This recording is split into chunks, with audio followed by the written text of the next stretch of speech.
You've probably heard the line, "Houston, we have a problem, yeah?" That line became one of the most famous in movie and space history.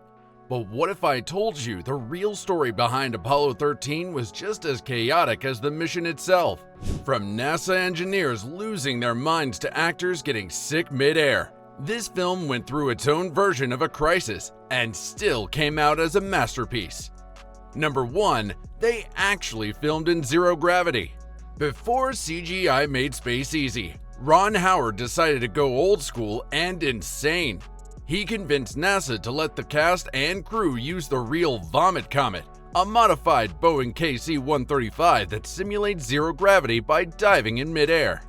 Each parabolic arc gave them just 23 seconds of weightlessness. So imagine this: lights, cameras, actors, and sound gear all floating and crashing down in cycles for hours. They flew over 600 times to capture those floating scenes you see in the film. It was so effective that even NASA engineers admitted it looked eerily real. Because it was real. Number 2. The flight that made everyone sick. Now, it's not called the Vomit Comet for nothing. Tom Hanks, Bill Paxton, and Kevin Bacon quickly found out that zero gravity can make you nauseous faster than any roller coaster. By the third day, everyone had a bucket next to them. Paxton later joked that between the lights, turbulence, and constant dives, it felt like shooting a movie inside a washing machine. Still, Ron Howard refused to fake it. He wanted every dizzy, spinning, floating moment captured for real, and the pain shows beautifully on screen. Number 3. Tom Hanks basically became an astronaut. When Hanks signed on to play Commander Jim Lovell, he didn't just study the script, he studied NASA. He learned to operate every switch, practice real space procedures, and even memorized emergency checklists used on the actual Apollo 13 mission. Lovell himself said Hanks could have passed for one of his crew members.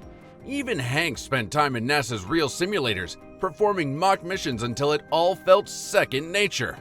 By the end, he wasn't pretending to be in space. He was living it. Number 4. Gary Sinise went full NASA too. Gary Sinise played Ken Mattingly, the astronaut grounded over a suspected illness, but who later helped save the mission from Earth. To play him accurately, Sinise spent weeks training in real flight simulators with NASA instructors.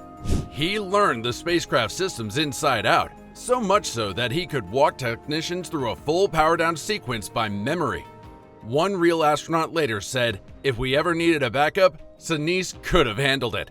That's how deeply the cast respected the real people behind the story. Number 5. Ed Harris stayed in character for the entire shoot. Playing flight director Gene Kranz, Ed Harris was dead serious. He wore the headset all day, even between takes, and issued mock Houston commands to keep the atmosphere real. Ron Howard said Harris practically became Kranz. He even insisted on using vintage NASA mission logos and jargon in his dialogue. And that steely, unshakable look on his face during the crisis scenes? That wasn't acting. Harris refused to drop character until the day they wrapped. Number 6. The real Gene Kranz's wife made the iconic vest. One of the coolest details in the film is Kranz's white vest, that crisp 1960s NASA look. But here's the twist: it wasn't a costume department creation. It was handmade by Gene Kranz's real wife, Marta, who used to sew all his vests during the Apollo era. She recreated it for Ed Harris herself, right down to the stitching and fabric. That vest became symbolic, a reminder that this was a film rooted in real people, not just Hollywood fantasy. Number 7. Bill Paxton filmed while sick, literally. You know those moments when Paxton's character looks sweaty, pale, and drained inside the spacecraft? That wasn't makeup. Paxton actually had the flu during filming, but Ron Howard decided not to stop production. Instead, he used it. The feverish fatigue added authenticity to the mission's tension as the crew struggled with limited oxygen and power. Paxton later said, "It was brutal, but it helped me feel the desperation we were supposed to be playing." Number 8. The set was so real it was unbearable. To keep things accurate, the production team built the command module to exact scale. Every switch, every dial, every tight inch. There was no air conditioning, barely any room to move, and the lighting made temperatures soar. Hanks once joked, "We didn't need acting, we were already losing oxygen." Ron Howard said he wanted the audience to feel the claustrophobia, and that meant the actors had to live it first.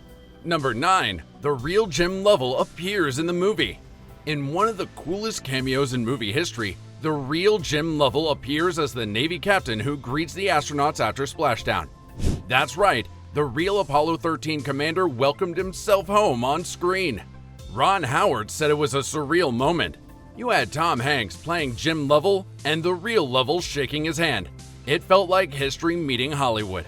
Lovell even advised Hanks on a few lines to make his portrayal more accurate. Number 10. NASA almost said no to the whole film.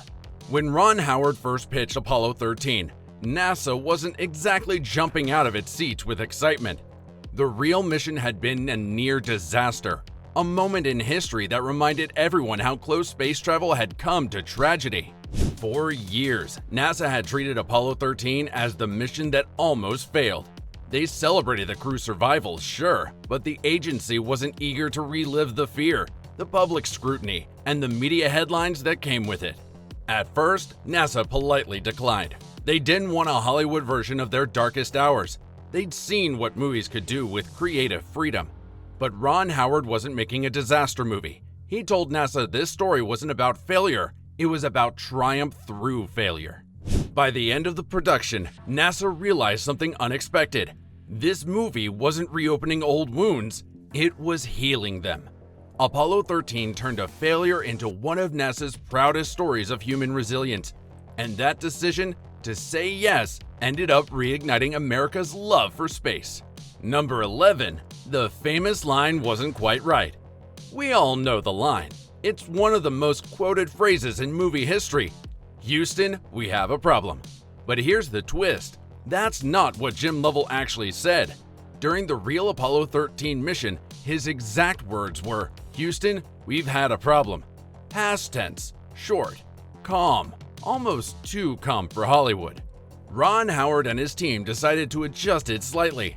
They made it a present tense, "We have a problem," to give it that punch of immediacy, that feeling of a moment unfolding in real time. It's a small change that made a huge difference. Number 12. Apollo 13 changed NASA's image forever. When the movie hit theaters in 1995, it reignited something powerful. People suddenly remembered what space meant: the risk, the courage, the teamwork. Schools started teaching the Apollo missions again, and planetariums saw their biggest crowds in years. NASA reported a surge in interest, not just from the public, but from students who wanted to become scientists and engineers. Even astronauts said it changed how people looked at their jobs. One veteran engineer said, "The film reminded everyone that our biggest successes often come from surviving failure." And get this, NASA actually used Apollo 13 clips during training to teach teamwork and crisis management. That's right, a Hollywood movie became a teaching tool at NASA. Thanks for watching, and let me know in the comments which fact is the weirdest. And don't forget to subscribe.